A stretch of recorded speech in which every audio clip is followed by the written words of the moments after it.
Hello, everybody. Welcome to another episode of A Manic Odyssey. We continue our wonderful conversations with an incredible guest I met through an Instagram Live randomly one day. So, you never know who you're going to meet on social media. And sometimes you meet really cool people, including my guest today, who is an Arab sexologist, Gloria Boursheh.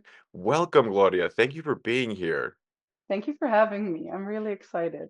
I have so many questions for you today. I sent you 10 questions that I would love to go over for sure. But before we get into those, can you just tell everybody kind of how did you get started? What led you to become a sexologist? And have you always had this interest in kind of the health and wellness of sexuality? And yeah, what does that look like? No, so I think that everyone has this interest, and usually society kind of shuts you up Mm, uh, from really small ages. So it wasn't something that was on my mind or that I pursued. hmm And whenever you have sexual emotions, whether it's as a child or as a teenager or a young person, you're usually not that connected to it or not hmm that proud of it, hmm especially as a woman. hmm So it's Yeah. not something that was. I'm actually a pharmacist of 15 years. I always knew I do like having people around and helping people. And the medical area was really compelling to me since a really young age.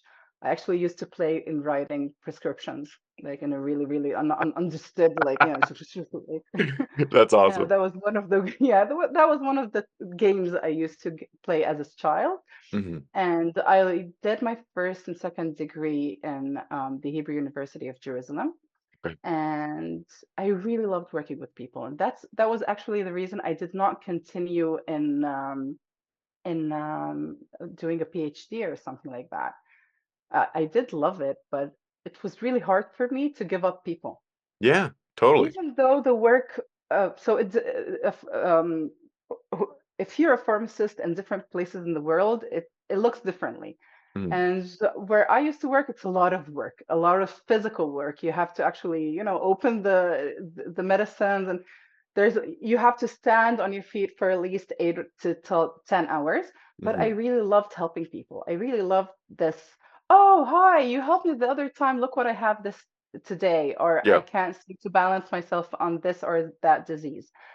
But one of the things that you actually have, you encounter a lot in different kind of volumes, hmm sexuality, hmm especially if you work in pharmacies that work until late at night, so hmm midnight and stuff like that. You usually get the you know uh, weirded out faces in front of the condoms, or the people that are just like, waiting for no one to be around because they want to buy the day after pill, Yeah. or ask about, all these things that somehow have to do with sexuality. Yeah. And I don't know, I always say there's something here written that people just tell me everything. So, Yeah. so Yeah. it's usually like, I don't know, I don't have enough time in the act. What can I do? Mhm. And usually I went to those medical, classical solutions that I'm not sure this word fits today. Yeah. I used to use that Yeah. once, but not today. And as time passed by and things changed in my life, and I moved around, and I got the chance to, well, become a mom and change my work, and not being so comfortable in leaving my breastfed child at home and working until midnight was a Yeah. bit harsh. Yeah. um, and then I heard about this from I heard about this from a girl that was stressed about marriage, about the first night, with all these scary voices you hear Yeah. about getting painful nights Yeah. and bleeding and all these misconceptions. And she told me she went to sexologist. Probably not a really trained sexologist, because the way they responded wasn't professional at all, because they were like, "What? You're 26 and still a virgin?" And that's Mm. that's not something you say to anyone Yeah. if you're an actual, Yeah. enlightened person. Yeah. But that's how I knew this subject actually exists. So I started, searching around, and I found that the University of Haifa actually teaches this for 2 years, and you have Oh, to come with 2 degrees, and you have to be some kind of therapist. And I actually had to go through special interviews because I'm not your typical therapist. yeah. I come from the health background, but Mhm. I'm not a psychologist Yeah. or yeah. So I had to actually go through extra interviews to make sure that I can actually talk to people and have this communication. Yeah. And studies were amazing. Yeah. Studies was amazing. And that's when I realized how much help we need, because as I started my studies, I realized I don't know how to say penis or vulva in Arabic. Oh, I actually went to Google Translate. whoa. Exactly. Whoa. And that just goes like, Yeah. Yeah. because as a mom, my kid was, I think, 3 months when I started my studies. He Uh-huh. was 3 months old. Yeah. And I was like, Jesus, that's where it starts. Like, you shower the kid and you go like, oh, there's your shoulders and that's your cheeks, and then silence. Yeah. Or you use nicknames. Mm. And that happens a lot.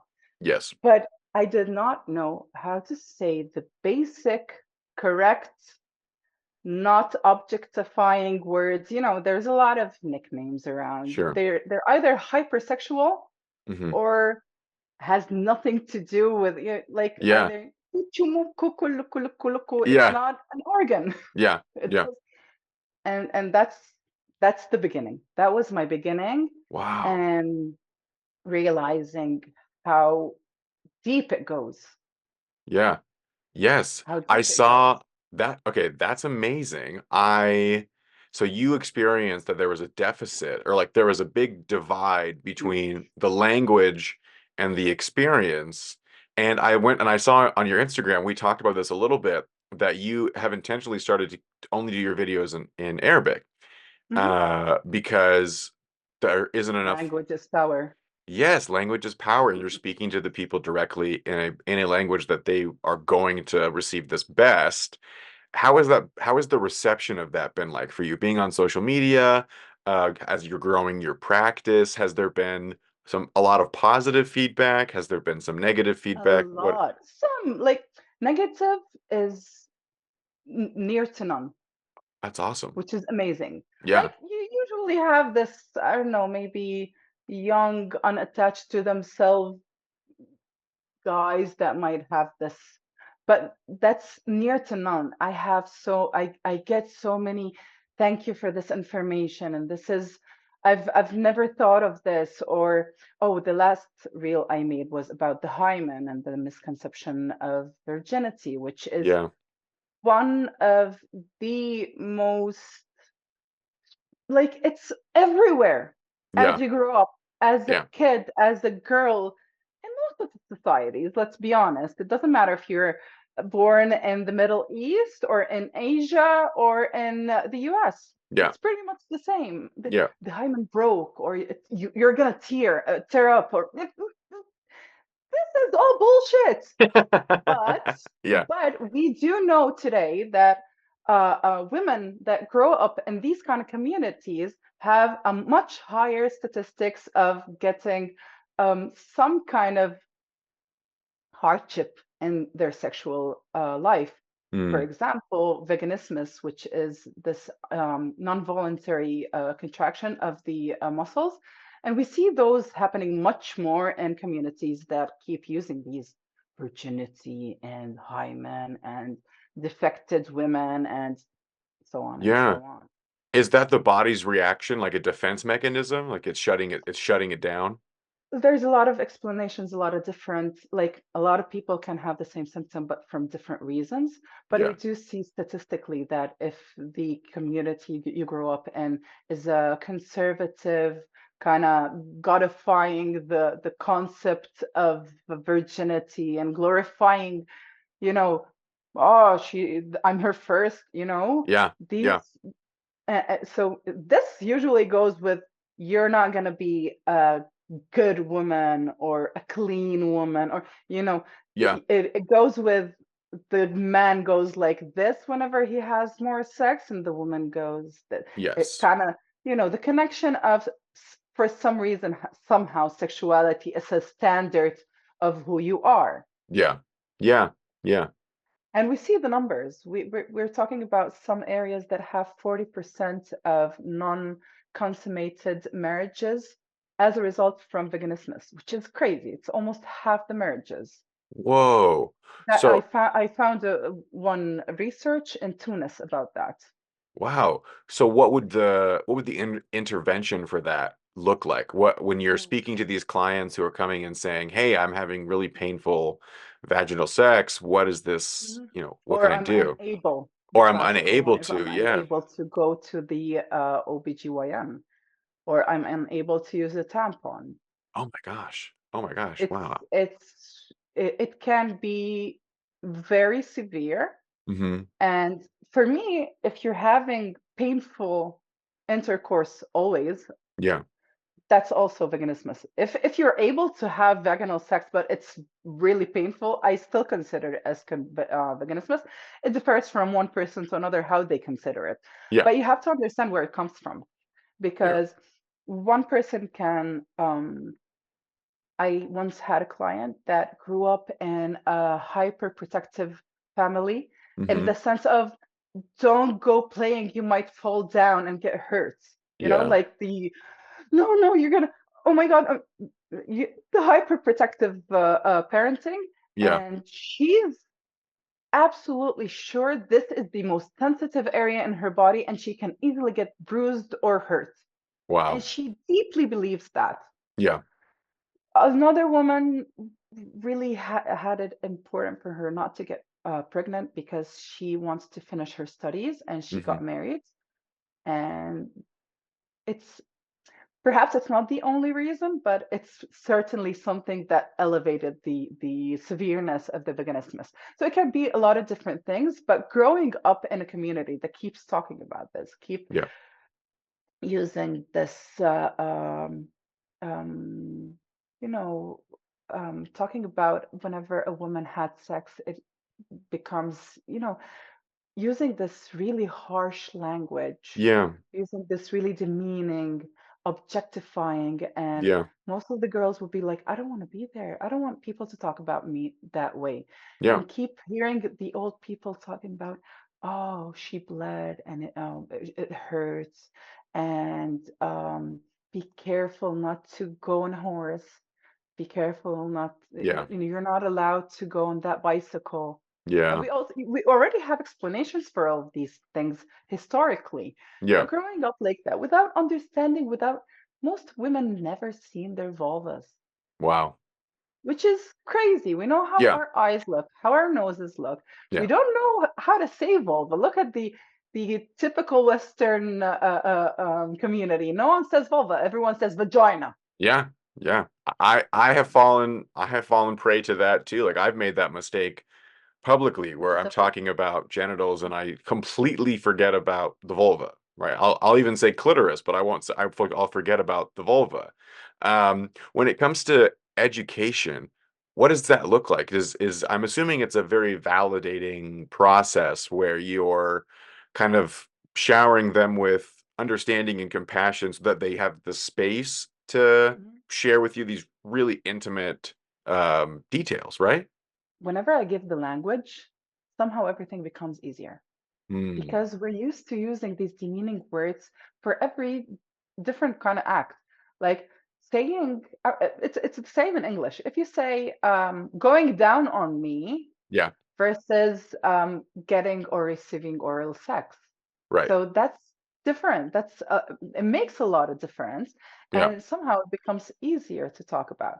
yeah, And most people that come to me, I'm a very non-judgmental person. yeah, Um, I perhaps was more as a young person. It comes naturally to most of us to kind of accept what we're taught, yeah, and oh my God, what is he wearing? We're Yeah. kind of taught that way. Yeah. But I've never been that judgmental, and it just got more and more extreme. And I Yeah. think people feel that. Yeah. People understand because I don't really care what you decide for yourself as long as it's good for you. I don't Yeah. have to take the same decisions. Yeah. I keep saying, like, you want to have sex before marriage, go ahead at it. You don't want to have sex before marriage, that's also okay. Yeah. Every decision is legit as long as you're not hurting someone else. Mm. That's the only limit I put. So when people usually realize that in a really early stage, Yeah. and I usually use one of the practices that not many people find appealing sexually, which is, peeing on each other. But I Hmm. say some people like to pee on each other and it gets them in a really high sexual state. Yeah. Fine, awesome, go at it. Yeah. And whenever I use this sentence, kind of people, go like, yeah, it doesn't matter what I'm gonna say. She's gonna be Yeah. fine with it. Yeah. She's I gonna love that. accept it. It's fine. But that's the truth, and you Yeah. don't hear that a lot. Whenever Yeah. you hear a person in front of you looking to you in the eye saying, "You're normal. You're Yeah. okay. It's fine to want whatever you want." Again, Yeah. unless you're not hurting someone. These Right. are I don't like to call them fetishes, but these are wants or needs that are unacceptable if you want to hurt someone. Yeah. Well, it sounds like you're giving people the validation that they're not gross or dirty or wrong or morally bad, that they can be curious, they can even be like a sexual minority, and as long as they're not harming some other person, uh, Exactly. then they can kind of go about their lives. In Hmm. your experience, with learning about these different sexual identities and proclivities and these different ideas and desires, do you run into a lot of issues with people watching pornography and having misconceptions about Oh. their own sexual preferences?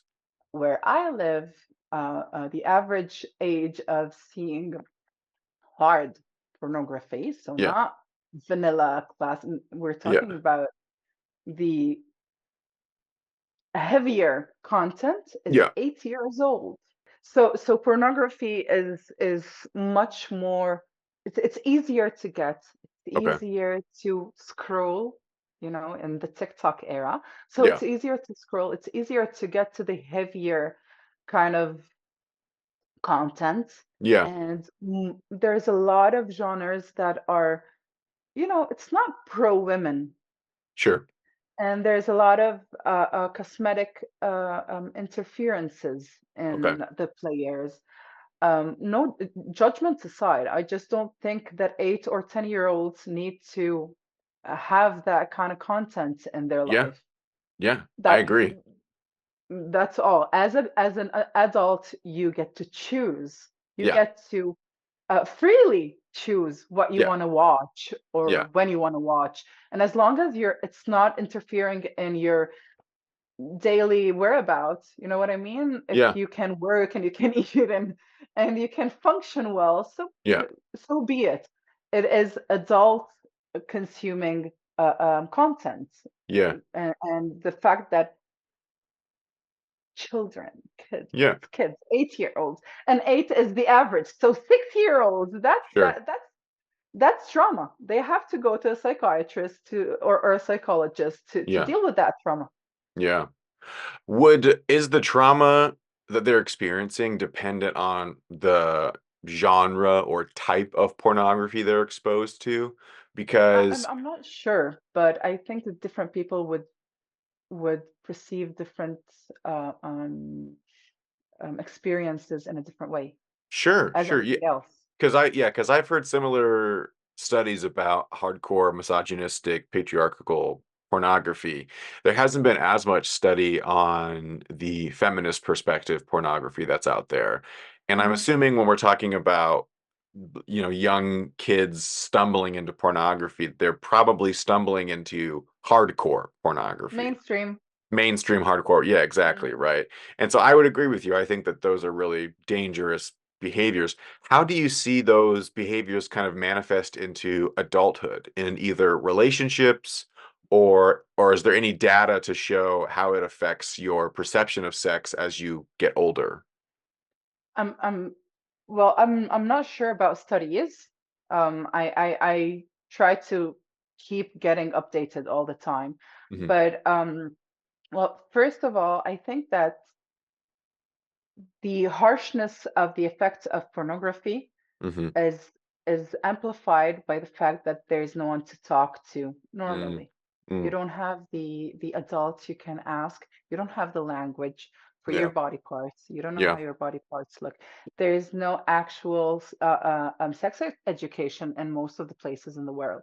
yeah, So this is like your main or perhaps only reference. yeah, And then when you start meeting people, meeting really real bodies, real yeah, needs, things yeah. that are not acting, Hmm.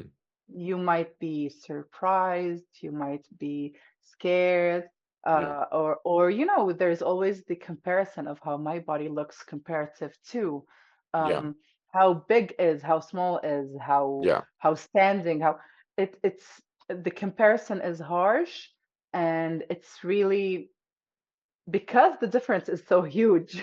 yeah, So it's kind of like you get slapped when you go out to real life yeah. because all you heard about a lot of first nights that were harsh because the reference was pornography. Sure. So it was expected that the woman would be already in the mood and already, wet or Yeah, wanting it, and then you get this mindset of wait, I have to function in a yeah, certain way, and hurt might happen in that moment. yeah, You might hurt your partner, yeah, and it doesn't matter if who you're attracted to or who you're with, yeah, but this is a conception of who you are. You yeah, stop looking at the other, which is the main base of having a sex interaction with another person. yeah. If you're going to be with someone else, you have to actually be with someone else and not Mm, just keep thinking about how it looks, how much my buddies told me they lasted, yeah, what I saw on that movie, the language, the body movement, and how much do we actually see consent being asked for in pornography, or yeah, yeah, and with all this harsh taking you by force, and it's not just pornography, Hollywood. sure. Like, Yeah, yeah, oh no, and then you have this glorified and romanticized these, and people actually think this is real and they yeah, try to reenact it in their lives, yeah, and they don't understand why it doesn't work. They just come to me in this disbelief that I did everything I learned from the movies. Why isn't yeah, it working? yeah, yeah. No, Because we're 100. trying to be here instead of actually being Yes, yes. oneself or the other. Yes. So on that topic, what can like if you could give our audience like a general idea of what are the tools that a person can develop to have really great connected sex? I think mindfulness is the right word. Ooh, okay. Yeah. Can Like, you elaborate? because Yeah. so if we start practicing, even if it's not on the sex side of it, Yeah. on the daily basis, on the hanging out with friends without keep going to the Instagram and Facebook and TikTok or whatever, Yeah. being sitting with a partner and actually talking to each other without watching Netflix. It starts with the little things, Yeah. but as you start practicing this, or just realizing this thing exists, and there's little tips like most of the women uh, um, are most of the women I met, we do talk about it study wise, but most of the women, it doesn't come that easily to shut our mind off because it's Sure. something evolutionary that not that easy. So one of the tips I usually give, especially for moms or people with a lot of really consuming career. Yeah. So just if you have a lot of to-do lists that might get into your bedroom with you, just write them down, black on white. Somehow your brain realizes that it's gonna be handled, Yeah. and usually it stays outside the bedroom if you write it down. So Okay. this is one of the tips. And then when you do get into the sexual act, whether it's with yourself or with another, you can allow yourself to actually feel. Mm. So, for example, there is a medicine that has a local anesthetic that is used by men that want to prolong the act. Yeah. Today, I'm really against it because it's all about not feeling Mm. and counting the minutes. Yeah. And it's about, just concentrating on one thing. So when does sex become not good? When you start focusing on one thing. Like if you start focusing just on having an orgasm, you just kind of start missing out what's happening because Yeah. you're so concentrated on that thing. If you're concentrated only on the time, how much am I going to last? Yeah. Or is it going to take me too long if Yeah. we're on the other side? Because women or men can have both ends of this timetable. Yeah. If you're going to concentrate on one thing, are you really going to feel if you or your partner is doing this or this or this? Mm. You're not going to be there. You're Yeah. not going to be, you're not going to let your mind be with your body, connect with your soul to actually enjoy. And this is what mindfulness talks about. Just stay in the Yeah. moment, Yeah. allow yourself. And I really like to remind people to explore because we sometimes find this recipe for this really, really good cake and we forget about the other cakes that exist in the world. So Yeah. just exploring, um, because our body really changes a lot during our lives, Yeah. if we're lucky enough to have a long life. Totally. Um, because I also speak about that. Being old is not a bad thing. You're actually Yes. lucky enough. So your body changed, which is fine. Yeah. Awesome. Yeah. New thing to discover. Yeah. Another lever to open in the game. You have wrinkles. Awesome. Maybe you're gonna feel the touch of your partner in a different way. Yeah. You know what I mean? Yeah. I love that. It's very Um, beautiful. you gave birth. I'm gonna share a very personal story from my own. Of course. I went through two vaginal births Hmm. that were very, very intensive. I just feel like a badass when I remember my birth stories. Like Yeah. they were like Yeah. oh, Yeah. this is how Yeah. I feel. Yeah. They were amazing. My body changed. The Yeah. way my body reacts to different kind of touches, things that areas that I might not be aroused by in the past are arousing to me today. Yeah. Areas that might perhaps were fun are perhaps painful today. Yeah. The body changes and it's just a roller coaster you can go on or just refuse and sit on the side and watch other people live. So this is Mm. your choice. It Yeah. has to be a choice. It has to be your choice to allow yourself to enjoy because we don't allow ourselves to enjoy, whether it's a meal Yeah. or a date night or a sex life. Yeah. So you have to Yeah. allow yourself. That's the biggest tip I and love it. enjoy. I love it. So I heard you say the first thing that if somebody wants to have a better sexual experience, be mindful. Practice mindfulness, be in the moment, don't let your mind be distracted. For people who are busy-minded, who are multitaskers, who have a lot going on, I heard you say one great tip would be to write down all of your worries on a piece of paper, get them out of your head, Well, yeah, and then leave, it's one of the ways. yeah, and then leave them But I outside the just bedroom. have to add something. I want to add something. Yeah, go It's for it. okay if it doesn't work straight away. Sure. Like a lot of people look for the button or for the pill or for the magic kind of Yeah. solution. Yeah. So you're not going to become mindful in your way of life. Yeah. And I'm not talking about, I'm not this, whenever a lot of people hear mindfulness, you hear hippie people, Yeah. dancing in the woods. It sounds nice.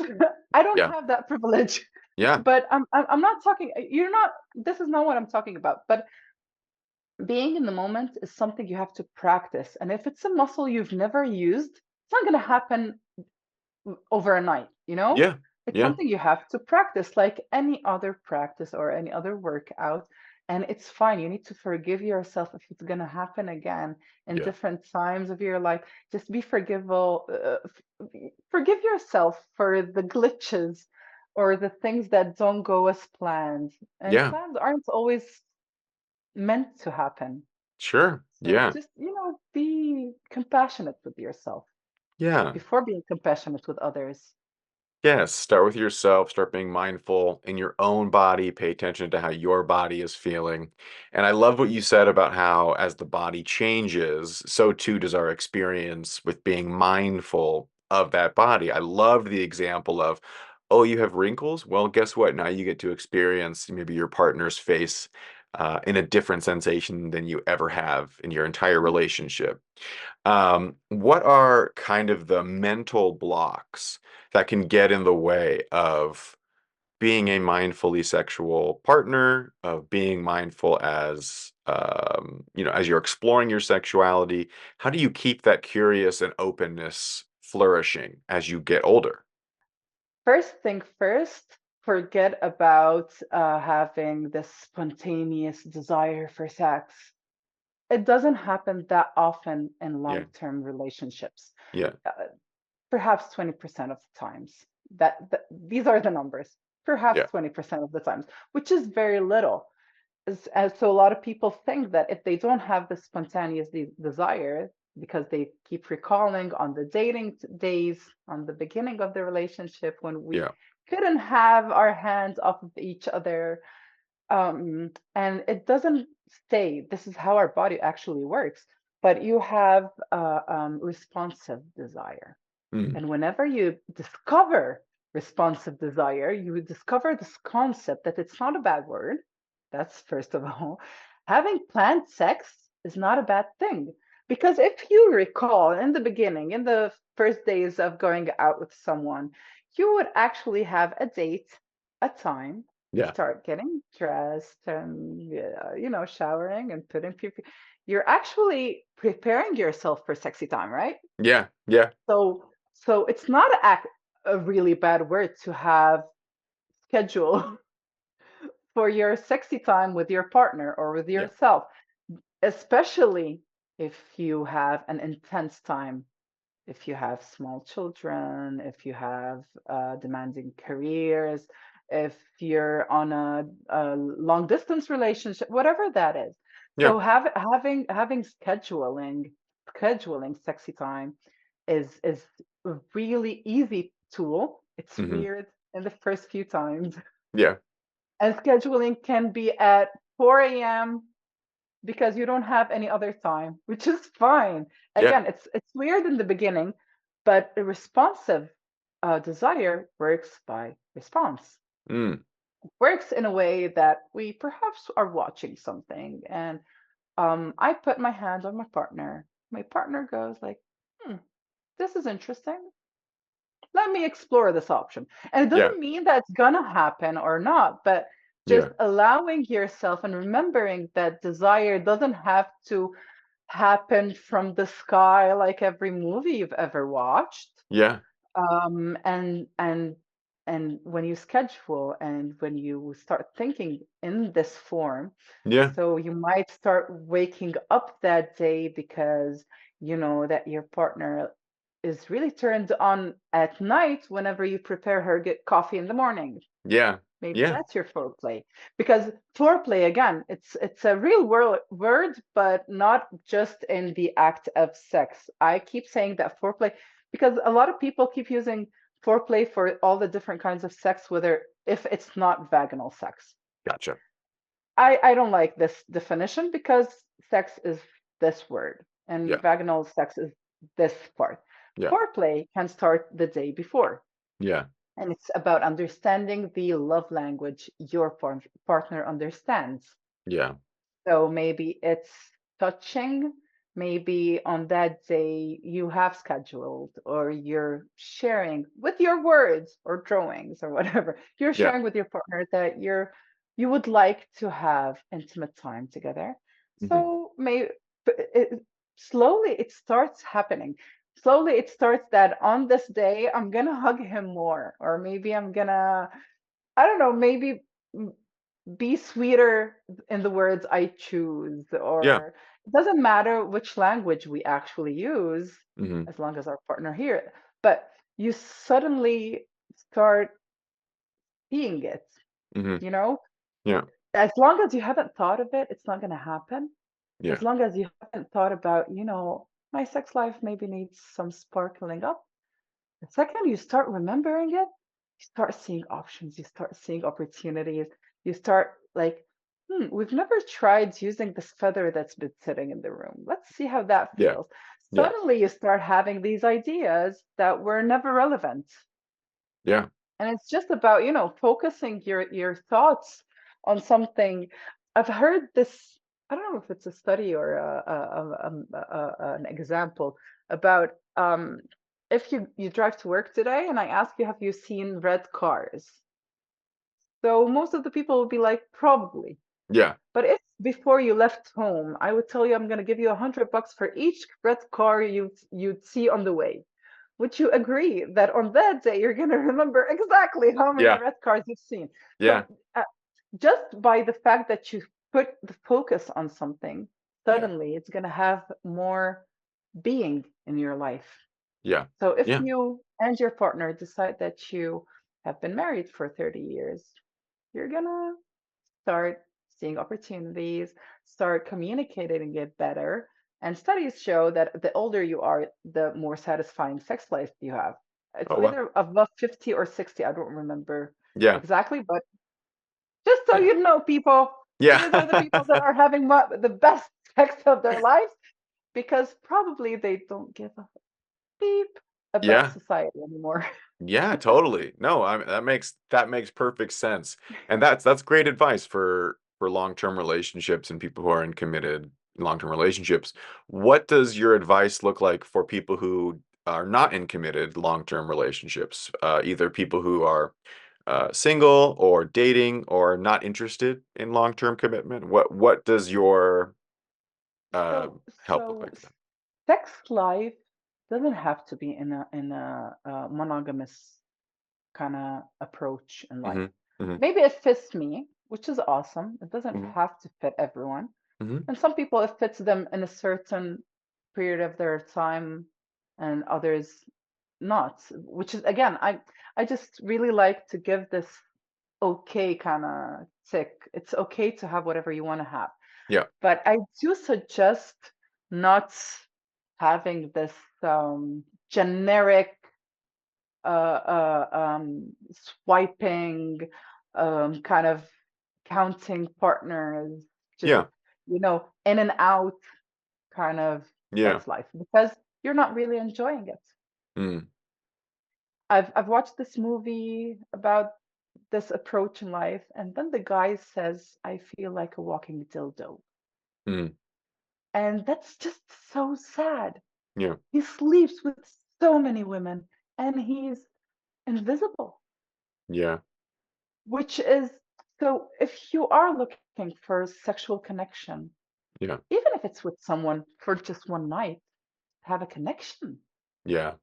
It's not just about a few body parts that are connected to each other or touching or being pleased, Yeah. because a sexual life can be very mechanical, very technical, Yeah. and yeah, you're gonna have an orgasm.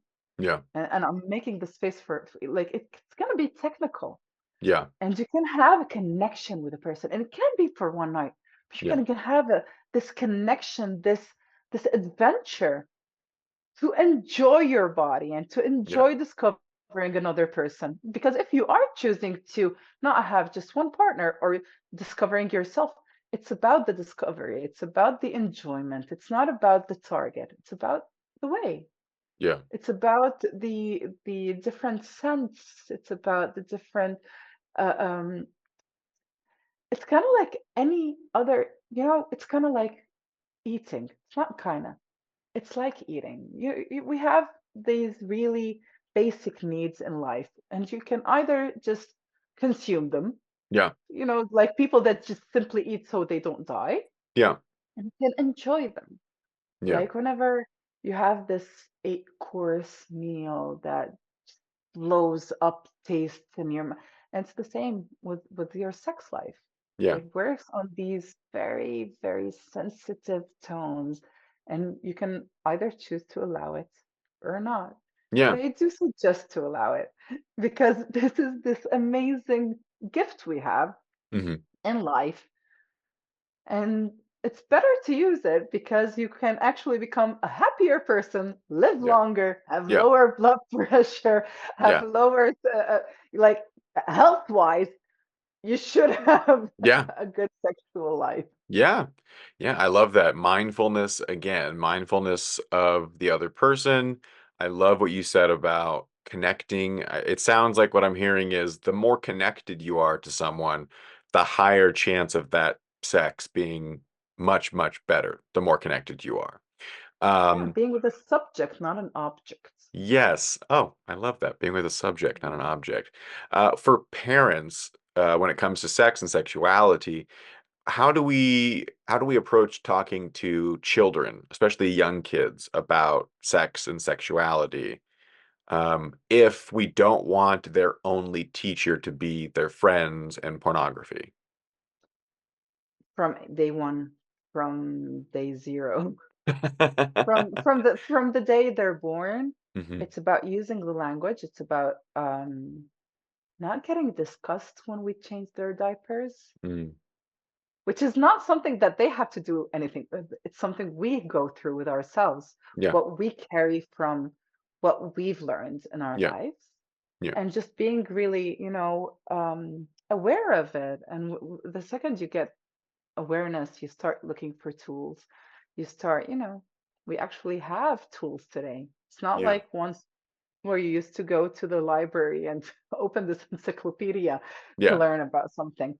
yeah, But do go and take your information from proper addresses and not whatever, Google said I'm gonna die, if you yeah, print out some. But starting from day one and having this language at home, and it's not having this one conversation about the birds and the bees at age 12 and then use protection at age 16 and that's it. yeah. It's about having this daily base.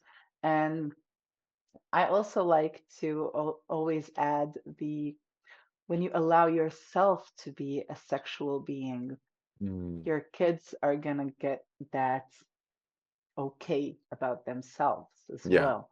yeah, Because a lot of us, when we become parents, we were taught that, like, it's kind of like when you get old, you're not supposed to have sex. You're a yeah, mom now. You're not supposed to be sexy. You're not supposed to yeah, look good. And, we're yeah. always not supposed to be whatever we are. But, Right.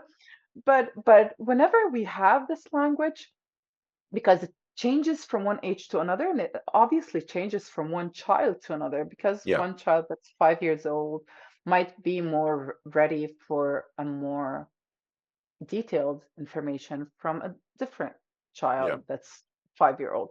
yeah. But I always say that if you don't have answers, um, don't get scared. Hmm. If you do get scared, even say it, Yeah, because acting it out, the kids get it. yeah, Kids have the best. Really, like there's the best in reading people. So if you're yeah, gonna like go like it's not sincere and real, they're gonna catch on it. yeah, And if they're gonna catch on it, they're probably time by time they're gonna stop asking you. You know what I yeah. mean? Totally, So it's totally. really important to be honest. Hmm. And if you're uncomfortable, you're gonna say, "Hi, mom. I'm a bit uncomfortable, but I do need time to read about this or ask my friends about this, and I'm gonna get back to you with an answer." Yeah, Which is totally legit, but yeah. do get back to them with an answer. Mm, And if they ask for more, mm, because I get that question a lot from parents, but I said this and that, but it wasn't enough. Ask them, what are they expecting? yeah, What do they think about this? And do give them the answers. Again, if they're asking, it means they're ready. Because I'm trying to find the perfect words, but what I do would be the best for my children Mhm. and what you would do would be best for your children. And Yeah. there's no right or wrong, just have the language inside. Because you can be ultra religious and still have sexual upbringing in the house Yeah. to avoid bad things and give good sexual life as they grow up. Yeah. And uh, whenever they do see perhaps a pornographic video, they're going to come back to you and Yeah. say, "Hey, Dad, I saw this weird movie on my friend's phone in the school today, and I don't know how I feel about it." And Yeah. then you can communicate it to them. Yeah. They're not left out alone in this universe to figure out what they're feeling. Yeah. But just allow this conversations. And again, it starts from using penis and vulva. Yeah. Yeah. It starts about saying, "Hey, mom, in a bit, our bodies are going to change." I usually like to give the tip of talking about things a bit before they happen, Mhm. preparing children to what's gonna happen is easier than they deal with it at once. Yeah. You know, how our bodies change, Yeah. how our hormones affect us. And usually when we talk about these things, they have a much lesser traumatic effect. And we can actually accept our bodies and love our bodies Yeah. and give our bodies what they need. Like Yeah. for women, with our monthly changes of hormones, and understanding that I cannot expect my body to be 100%, 100 time of the month Yeah. is the best tip I can give a daughter. Yeah. Yeah. She's going to be forgiving to her body. She's going to listen to her body, and she's going to be like, "Mom, listen, I need some time alone and quiet. Leave me alone. Yeah. My body needs quiet." And it's Yeah. so good because if you think about it, if you if you teach your children those kind of things, they're going to take that to their sexual life, to their professional life, to Yeah. their everywhere. And Yeah. it's so good because they're going to make sure that they're never in a place that they're unhappy or even beaten Yeah. down, Yeah. whether it's metaphorically or, you know what I mean? Yeah. So Absolutely. this is the tip for the parents. Start talking penis and vulva, everything comes next Yeah. below. The clitoris and vagina comes a bit in a older age Yeah. because if it's a 3-year-old girl, she's not gonna. It's too much information. Sure. Um, but if she asks, "Hi, mom, how did I come to the world?" Yeah, there's a lot of books that are age appropriate Yeah. that you can teach them. It's Yeah. not this bird that drops you from 11 feet, I don't know, through the chimney. Yes. For Yes. example. A magic bird that drops. Mm. Um, we talked briefly about the literature that we both love. What books do you have to recommend to I think um it's also here. yeah, Look. Let's see. Is it here? Is it here? No. I left it at home. I think I wait, I think I have it. Hold on, hold on, hold on. We're gonna hold. We're gonna hold. Da da da.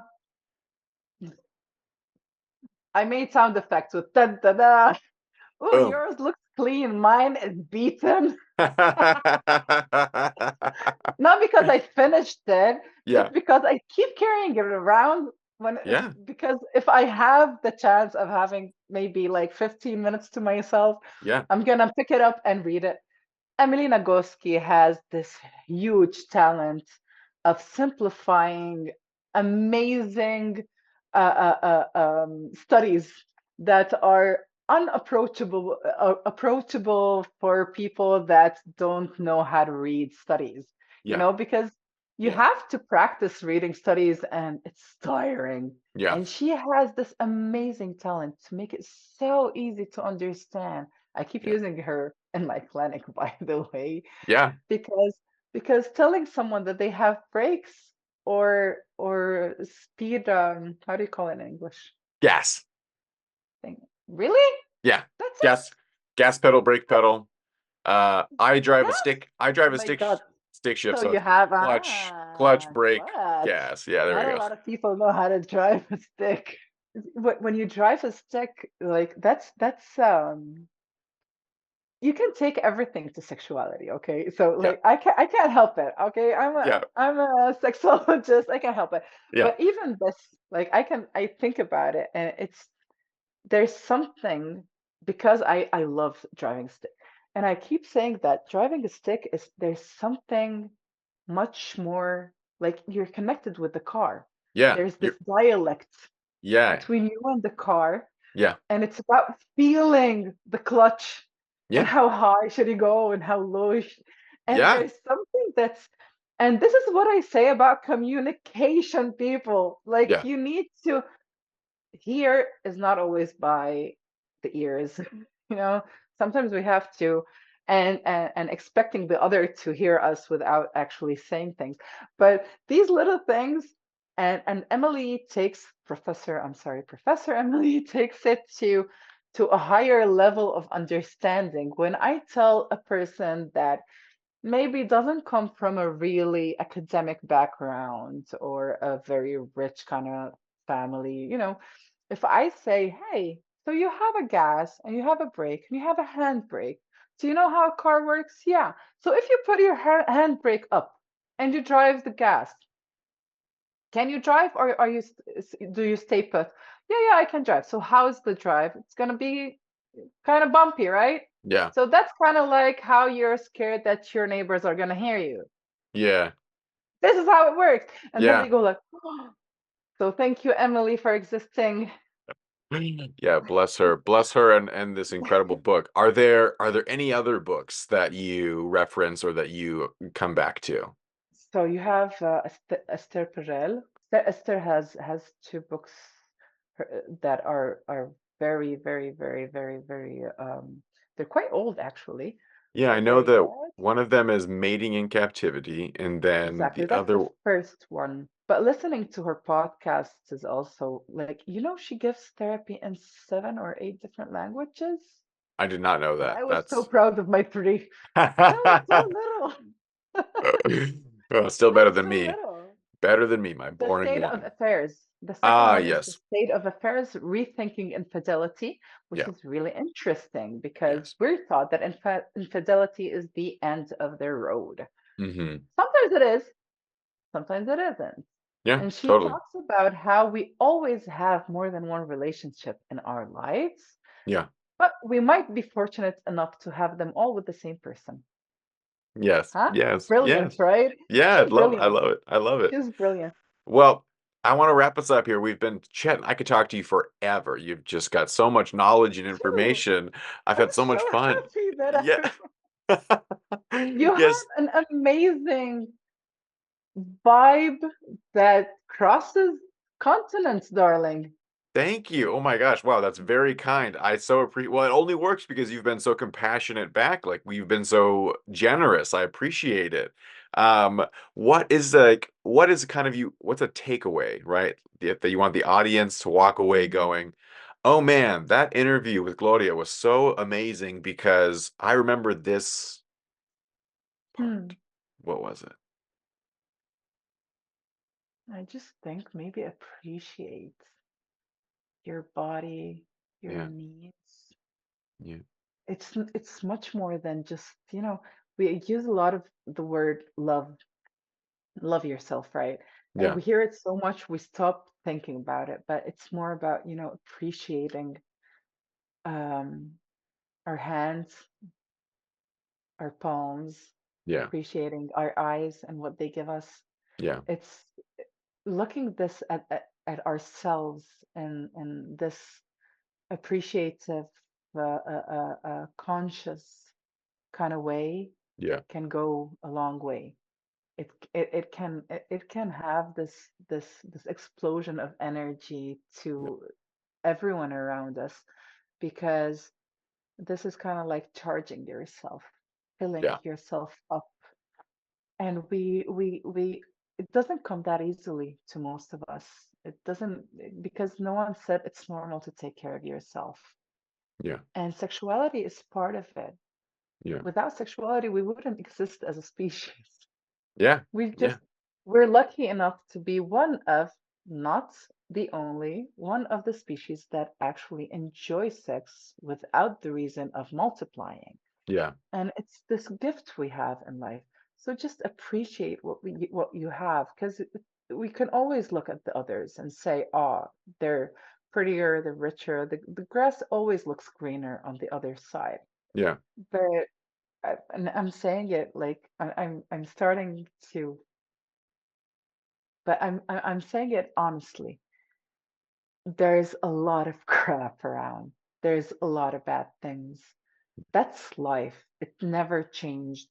We see things that are heartbreaking, and we sometimes have these little pieces of joy that can kind of like charge us with this magnetic, amazing, outside of this universe kind of breath. Yeah. So just take it in. Yeah.